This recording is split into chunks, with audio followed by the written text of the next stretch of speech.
A lot of people who will walk away from people because they dipped, end up dipping later. I've seen real stories where women have left good men who took a dip for a little bit. He ended up getting back up. She ended up getting sick and died lonely. I'm telling you, this is some stuff I've really seen before. How you treat your husband or how you get out of responsibility, you're gonna reap that later. Like people, we say things like you reap what you sow, and we think that just means things. Now we're talking about people. How you treat the person when they're down, oh, it's gonna come back around. Yeah, because as all of us are living, we got up days and we're gonna have down days. And if you leave somebody when they're down, you can't be mad when somebody leaves you when you're in that same predicament. But I do know that it's possible that the woman can still be holding it down. Let's say you got a 50-50 household, right? And she is holding it down and you go through hardship. She can still respect you, but still not have respect for you at the same time. Uh, I, I'm but saying listen, on the outside, she's respectful. She's encouraging you, motivating you. Come on, you can get this. But and we're talking about reality. There's still a possibility, not all women, but that men have to be aware of the woman that they have, right?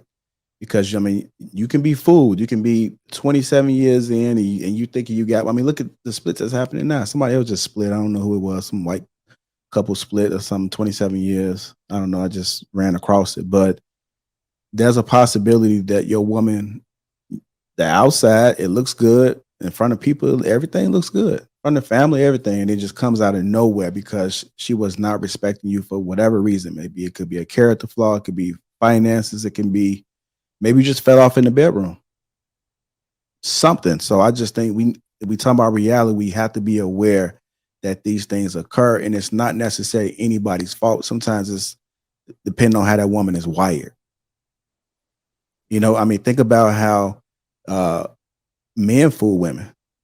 It happens on that side too. Men fool women the whole entire time, and it could be something that they're not being fulfilled, and they don't. And the woman doesn't find out until later within the relationship. So it happens up on both sides, and I just think it's part of us. We need to be aware of the person that we choosing to do life with, and we got to understand their nature. And sometimes it's not a bad thing. You just may have a woman that just may be hypergamous, and if you're not providing, you're not that guy that you was in the beginning, and you fell off. Then you got to understand it comes with it. that's so, JR. I'm not disagreeing with what you're saying. Like I agree with what you're saying. But if we're talking about marriage and we talk about long-term relationship, I get with you.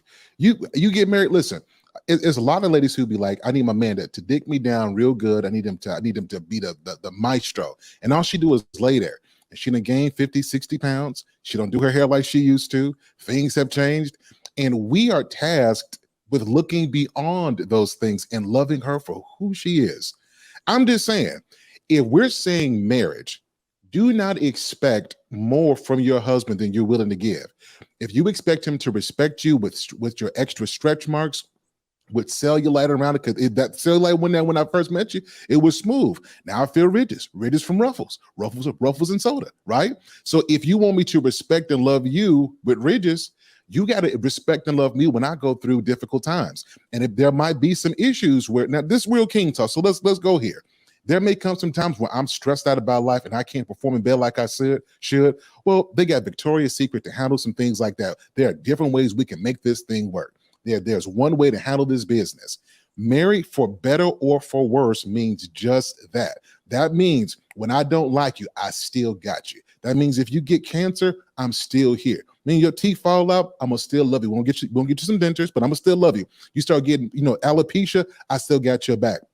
You gain a little bit of weight, I'm still here for you. Maybe making as much money like you used to, I got you. You don't look like you used to, well, I am here. That's what marriage is. And part of the reason why marriages aren't working anymore is because people are marrying for the look and for Facebook pictures and for reels and to say, look at my ring and this is marriage goes. That all that is BS. You're marrying a person for life. And that means you're going to be married to them through good times, bad times, ups, downs, hot, cold, sad, happy.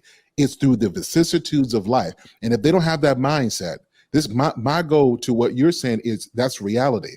I'm speaking to, for those who are serious about marriage, you're going to go through this. And I'll end by saying this. A lot of people who will walk away from people because they dipped, end up dipping later. I've seen real stories where women have left good men who took a dip for a little bit. He ended up getting back up. She ended up getting sick and died lonely. I'm telling you, this is some stuff I've really seen before.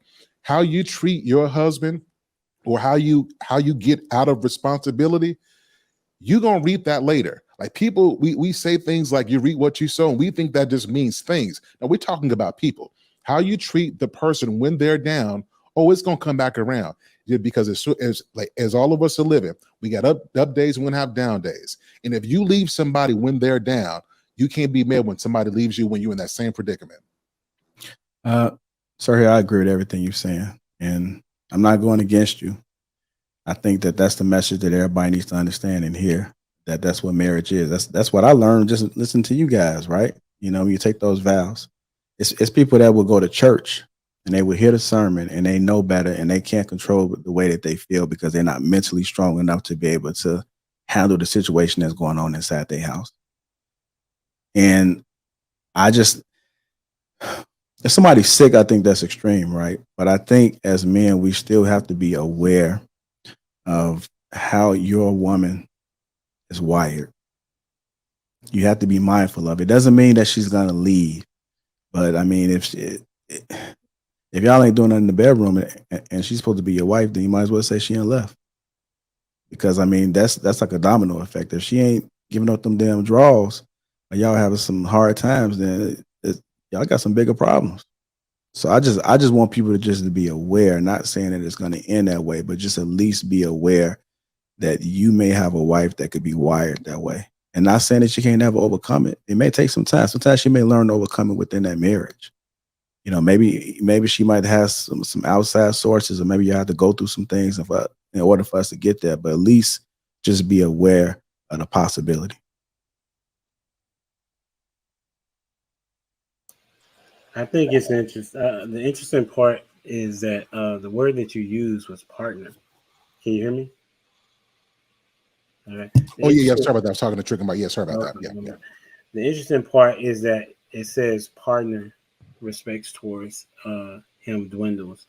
You know, partner could be somebody that they're just living with, right? That's very possible that she now respects him, doesn't respect him, but as a wife, he chose her because of the level of respect. More times than not, that the guy said, you know what, I love the way that you respect me, as opposed to some of these other women out here. So if she transitions into not respecting him, then I personally would look at what did he do differently, right? What did he do differently to make it to where you said yes, that this is the one that you wanted as a wife, but now all of a sudden she don't, not all of a sudden, but she now doesn't respect you because you're not fulfilling your responsibilities. Now, if you're not fulfilling your responsibilities as it relates to the covenant, then she has a reason to lose respect for you, right? Like if like the vow is the covenant is for you to be faithful to her, and then one of those responsibilities is that you're not faithful to her, right? Then she has a particular reason to be not disrespectful, but lose respect for you.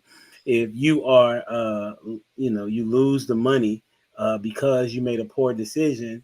It depends. I mean, is it a continuous thing where you're gambling away the money, and she's talked to you about, the spending has affected what's going on in the household? Then yes, I mean, obviously she would lose respect for you, right? So it's really context to it. I mean, if you are falling on hard times and you still have your principles and your values and your character and your integrity in place, then that means that yes, your responsibilities are not there now, but that doesn't mean that you're not going to get them back, right? So if it's a point of where you're not trying to get them back, then I can see why she would not respect you as much, and she has every reason to be, from my perspective.